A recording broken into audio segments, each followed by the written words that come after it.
Doctor साहब तारीफ कराएंगे। डॉक्टर शहबाज मलिक मेरा नाम है जी। मैं लाहौर का रहने वाले हाँ और 1937 ਦੇ ਵਿੱਚ 3 ਅਪ੍ਰੈਲ ਨੂੰ ਮੈਂ ਲਾਹੌਰ ਦੇ ਵਿੱਚ ਜੰਮਿਆ। ਇੱਥੇ ਮੇਰੀ ਸਾਰੀ ਪਰਵਰਿਸ਼ ਹੋਈ ਔਰ ਇੱਥੇ ਮੇਰੀ ਸਾਰੀ ਤਾਲੀਮ ਹੋਈ। ਮੈਂ ਪੰਜਾਬ ਯੂਨੀਵਰਸਿਟੀ ਤੋਂ ਜਿਹੜੀ ਪਹਿਲੀ MA ਦਾ ਕਲਾਸ ਸੀ ਉਹਦੇ ਵਿੱਚ पंजाबी का MA किया। उस तो पहला मैं रेडियो पाकिस्तान लाहौर के पंजाबी प्रोग्राम का कंपेयर सा और उत्थे मैं 1966 तो लैके 1976 तक पंजाबी के लाइव प्रोग्राम करता रहा। जिस वे मैं MA पंजाबी कर लिया तो उसके बाद मैं पंजाब यूनिवर्सिटी के शोभा पंजाबी के मुलाजम हो गया। पहला लैक्चरर मैं सा और नाल ही मैनू उस शोबे का चेयरमैन बना दिता गया।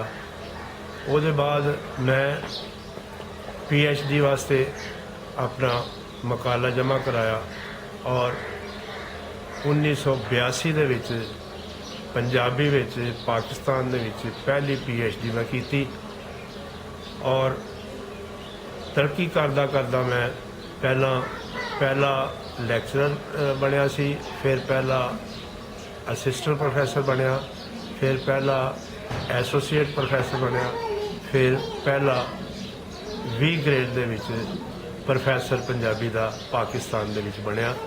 मैनू ये एजाज़ हासिल है कि मैं पंजाबी दे इस शोबे विच अपनी मुलाजमत के दौरान पंजाबी का एक बहुत ही आलमी सतह का रिसर्च का मैगजीन जड़ा जिहदा नाम खोज उसनू 1978 के विच जारी किया। तो अपनी रिटायरमेंट तक मैं ये 19 साल तक मैं इनू एडिट किया और 38 शुमारे ये मैं लियाने।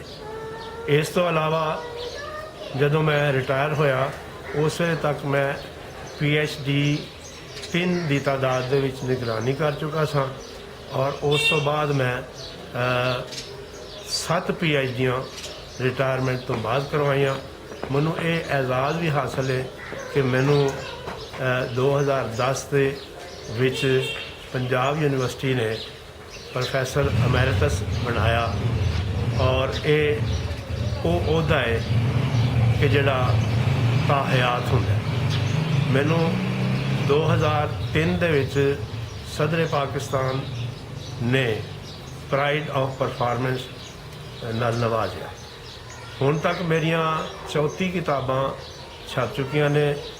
मेरी पहली तहरीर जिहड़ी है वो 1956 दे विच छपी सी। पहला प्रोग्राम रेडियो का मैं 1961 दे विच कीता सी और ये रेडियो का सिलसिला भी अजे तक चलता पाया है और किताबों का और लिखन लिखान का सिलसिला भी अजे तक चलता पाया।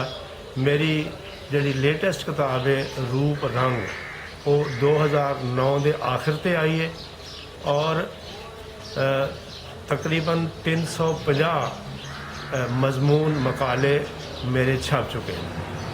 मेरे ते बहुत सारिया किताबां भी लिखिया गई जिन्हां च एक किताबी सिलसिला जस डॉक्टर शहबाज मलिक है और ये जस डॉक्टर शहबाज मलिक जोड़े ये 15 शुमारे छपे सन।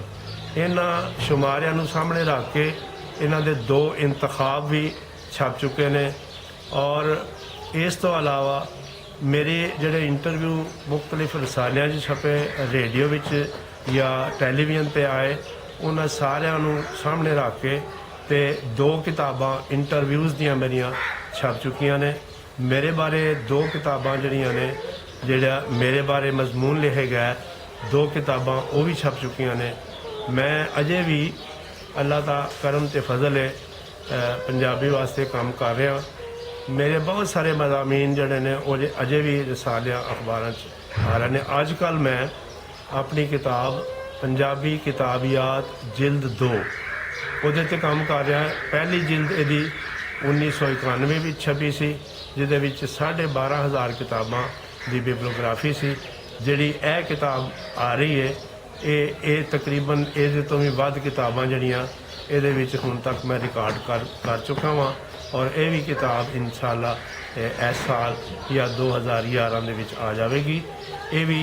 ਇਹ ਮੌਜੂ ਐਸਾ ਹੈ ਕਿ ਬਿਬਲੀਓਗ੍ਰਾਫੀ ਤੋਂ ਬਗੈਰ ਰਿਸਰਚ ਜਾਂ ਤਹਿਕੀਕ ਦਾ ਕੰਮ ਜਿਹੜਾ ਉਹ ਬੜਾ ਮੁਸ਼ਕਲ ਹੁੰਦਾ ਹੈ। ਸਾਡੇ ਵਾਸਤੇ ਜਿਹੜੀ ਅਸੀਂ ਪੰਜਾਬੀ ਜ਼ੁਬਾਨ ਹੈ ਉਸ ਨੂੰ ਅੱਗੇ ਅਸੀਂ ਐਕੈਡੈਮਿਕ ਸਤ੍ਹਾ ਦੇ ਉੱਤੇ ਉੱਚ ਪੱਧਰ 'ਤੇ ਲਿਆਉਣਾ ਹੈ ਤੇ ਸਾਨੂੰ ਜਿਹੜੇ ਇਸ ਕਿਸਮ ਦੇ ਰਿਸਰਚ ਦੇ ਟੂਲਸ ਨੇ, ਰਿਸਰਚ ਦੇ ਜਿਹੜੇ ਸੰਦਰ ਨੇ, ਉਹਨਾਂ ਨੂੰ ਜ਼ਿਆਦਾ ਤੋਂ ਜ਼ਿਆਦਾ ਅਮੀਰ ਕਰਨਾ ਚਾਹੀਦਾ ਹੈ ਔਰ ਇਸੇ ਜਜ਼ਬੇ ਦੇ ਤਹਿਤ ਹੀ ਮੈਂ ਇਹ ਪੰਜਾਬੀ ਕਿਤਾਬੀਆਤ ਜਾਂ ਬਿਬਲੀਓਗ੍ਰਾਫੀ ਦਾ ਕੰਮ ਜਿਹੜਾ ਹੈ ਉਹ ਕੀਤਾ ਹੈ।